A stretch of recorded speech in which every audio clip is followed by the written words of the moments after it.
trường. À, Thành phố Hồ Chí Minh hiện nay thì quản lý trên 39.500 ô tô điện, mọi người cũng thấy con số nó rất là mau, và gần 87.000 xe máy điện. Bên ngoài chung cư thành phố thì hiện nay có khoảng là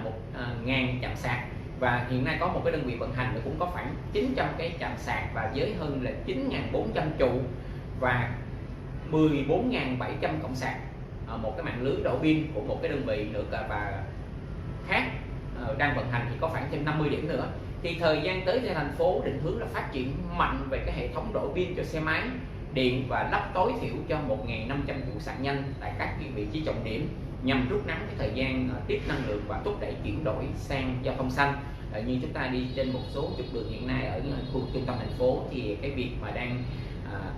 cải tạo cũng như là nâng cấp và sửa chữa hoặc là bổ sung các cái trạm sạc điện chúng ta đang thấy hàng ngày ở trên một số công trình cũng đang làm. Như vậy thì rõ ràng việc